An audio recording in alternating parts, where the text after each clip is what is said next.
नमस्कार दोस्तों, मेरे यानी डॉक्टर मुक्ता टंडन के यूट्यूब चैनल साहित्य आकाशवाणी में आपका स्वागत है। इस चैनल पर आपको हिंदी साहित्य से जुड़ी हुई समस्त जानकारियां देने का मेरा प्रयास रहेगा। चैनल को सब्सक्राइब करें, बेल आइकन पर क्लिक करें ताकि समय समय पर अपलोडेड वीडियो की आपको जानकारी मिलती रहेगी। हम बात कर रहे हैं प्रयोगवादी दौर के प्रसिद्ध लेखक मुक्तिबोध की रचना अंधेरे में की। अंधेरे में कविता का जो सार है, उसका जो कथ्य है, उसके जो अंतः बिंदु हैं, उन पे हम चर्चा करते हैं। इस कविता की जो अंतिम पंक्तियां हैं, खोजता हूं पठ पहाड़ समुंदर, जहां मिल सके मुझे मेरी वह खोई हुई परम अभिव्यक्ति अनिवार्य आत्मसंभव। यह अंतिम पंक्तियां ही इस कविता की अस्मिता या आइडेंटिटी की, अस्तित्व की खोज की ओर संकेत करती है। यह आज के मनुष्य की सबसे ज्वलंत परम समस्या भी है, परम समस्या है ये। इस कविता का जो मूल कथ्य है वो यही है कि हम अपनी अस्मिता की, अपनी आइडेंटिटी की, अपने अस्तित्व की खोज करें। किंतु कुछ इस प्रकार की सोच को आध्यात्मिकता या रहस्यवादिता के दृष्टिकोण से नहीं, बल्कि दूसरे दृष्टिकोण से देखा जाए तो हमें दिखाई देगा कि इसमें हमारे आसपास के माहौल की गतिविधि भी देखने को मिलती है, राजनीतिक परिस्थितियां भी इसमें चित्रित हैं और मानव चरित्रों का समस्त इतिहास और वास्तविक परिवेश भी देखने को मिलता है। यानी अंधेरे में कविता में हमें कोई आध्यात्मिकता या रहस्यवाद देखने को नहीं मिलता, बल्कि व्यक्तिगत, समाजगत संबंधों, उसकी जटिलताओं और समस्याओं के माध्यम से कवि अपने अस्तित्व की खोज करता दिखाई देता है। मैं और वह, इन दो रूपों में यह विभाजन है। अंधेरे में का जो काव्य नायक है वो एक आत्मनिर्वासित व्यक्ति है, जिसके आत्मनिर्वासन का प्रतीक है उसका गुहावास। ये नामवर सिंह का कहना है।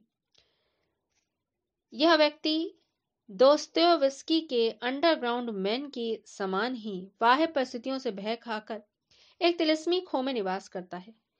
कविता के आरंभ में ही इस प्रकार के दृश्य हमें देखने को मिलते हैं कि जिंदगी के कमरों में अंधेरे लगाता है चक्कर कोई एक लगातार, किंतु वह नहीं दिखता, नहीं ही दिखता।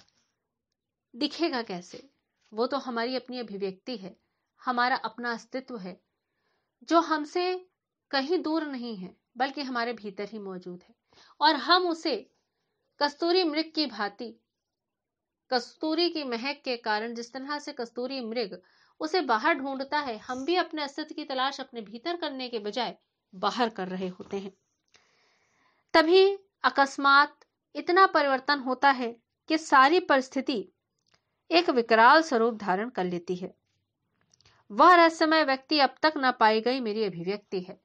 जिस तिलिस्मी खो में कवि खो जाता है, वहां पे उसे एक व्यक्ति दिखाई देता है, हाथ में मशाल लिए हुए, जिसे वह अपनी ही अभिव्यक्ति की प्रतिच्छाया कहता है, जिससे वह डरता है। सही बात है, मनुष्य या हम अपनी आत्मा से डरते हैं। हमारी आत्मा हमारे हर अच्छे या बुरे कर्मों की साक्षी है। हम चाहे सबसे छुपा लें, लेकिन हमारे जीवन के सच, हमारी कमजोरियां, हमारी दृढ़ता, हमारी इच्छाएं हम अपने आप से या अपनी आत्मा से नहीं छिपा सकते। अपने अस्तित्व से हम कोई चोरी नहीं कर सकते, भले ही हम दुनिया को धोखा दे दें, लेकिन अपने आप को धोखा नहीं दे सकते। तो यही हाल कवि का भी है। कवि अपनी अभिव्यक्ति की छटपटाहट में इतना व्याकुल है कि वह उसे दबा देना चाहता है, लेकिन दबा नहीं सकता, दबा पाता ही नहीं है, क्योंकि वह जानता है कि यह जीवन एक ही बार मिला है, पुनर्जन्म नहीं होगा। तो इसी जन्म में जो जीना है जी लो, और किसी के काम आ सको तो इससे बेहतर और क्या बात हो सकती है। रविन्द्रनाथ टैगोर ने गीतांजलि के गीत में भी कुछ ऐसी पंक्तियां दी थी कि वह चला गया है, वह नहीं आएगा, आएगा नहीं अब तेरे द्वार पर। ऐसी ही पंक्तियों को अपने अंधेरे में कविता में स्थान मुक्तिबोध ने दिया है। जब हमारी आत्मा की आवाज़ हम अनसुनी कर देते हैं तो उसके बाद वह हमसे बात करना, हमसे मिलना ही दूर कर देती है। हम उसे चाहे जितना ढूंढें, वह वापस हमारे द्वार पे नहीं आती। हमें ही उसे खोज के निकालना पड़ता है, हमें ही उसका शोधन करना पड़ता है।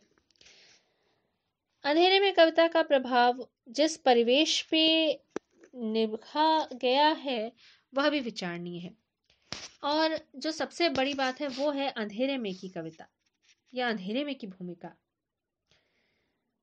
इस कविता के प्रभाव का बहुत श्रेय अंधेरे को जाता है। अंधेरे को क्यों जाता है उसका भी कारण है कि अंधेरा एक काव्यगत वातावरण भयावह और रहस्यमय स्वरूप बनाने के लिए क्षमताएं रखता है। आसपास की बहुत सी वस्तुएं ओझल हो जाती हैं, इसलिए अभीष्ट वस्तुएं विशेष रूप से उद्भासित होती हैं। अंधेरे में रेखाओं की संख्या कम होती है किंतु उभार अधिक होता है। जैसे मृत दल की शोभा यात्रा का चित्र इस कविता में बहुत ही मार्मिक रूप से प्रस्तुत किया गया है। उसकी पीठिका ही रात्र के अंधकार पे टिकी हुई है। दिन के उजाले में जो जुलूस शहर की भीड़ भड़ाके में दब जाता है, वही आधी रात के सन्नाटे में उभर कर सामने आता है।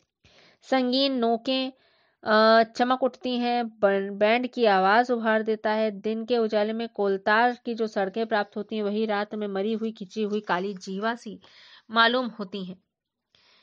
कथन शैली की दृष्टि से एक स्वप्न गाथा है जिसके लिए फैंटेसी का प्रयोग कविवर मुक्तिबोध ने किया है।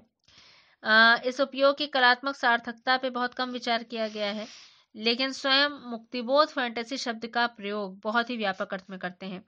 उनके लिए तो कामायनी भी एक फैंटेसी है। इस प्रकार स्वप्न गाथा फैंटेसी का ही एक प्रकार मात्र है जिसमें हम वो सब कुछ अपने स्वप्न घटित होते देख सकते हैं या वो सारी चीजें कर सकते हैं जो हम अपने जगते हुए सामने नहीं कर सकते। हमें किसी पे बहुत क्रोध है लेकिन वो हमसे बड़ा है या बहुत ऊंचे ओहदे पे है तो हम उससे सीधे टक्कर नहीं ले सकते, लेकिन स्वप्न में तो उसको मार सकते हैं, स्वप्न में तो उसके साथ हम कुछ भी कर सकते हैं। तो स्वप्न शैली में फैंटेसी का प्रयोग उन्होंने इसीलिए किया है और स्वप्न शैली में प्रयोग होने के कारण बहुत से मिथों को भी वो उसमें ले आए। मरे हुए व्यक्तियों को भी, टॉल्स्टॉय को भी इसमें दिखा दिया, गांधी जी को भी दिखा दिया, सरदार पटेल को भी दिखा दिया। तो ये स्वप्न में ही हो संभव है, रियलिटी में या सच्चाई में तो नहीं हो सकता कि गांधी जी सामने आ जाए। गांधी जी कथानायक को कंधे पर एक शिशु रख करके अचानक गायब हो जाते हैं। वो शिशु थोड़ी देर में सूरजमुखी के गुच्छे में बदल जाता है, अगले ही क्षण वो भयानक राइफल में बदल जाता है। यदि स्वप्न शैली ना होती तो ये भाषाई चमत्कार ही संभव नहीं होते। तो इस प्रकार से मुक्तिबोध ने अंधेरे में कविता के द्वारा जिस फैंटेसी के चित्रों को बुना है, जो अभिव्यक्ति की खोज करना चाहा है, ये निसंदेह बहुत ही सुंदर है। अगर हम नामवर सिंह के वचनों में देखें तो अंधेरे में सामान्य स्वप्न गाथा नहीं है बल्कि दुस्वप्न का कथा लोक है, जिसमें हर चीज प्राय सब कुछ विकृत और कुछ अन्यथा रूप में दृष्टिगत होता है।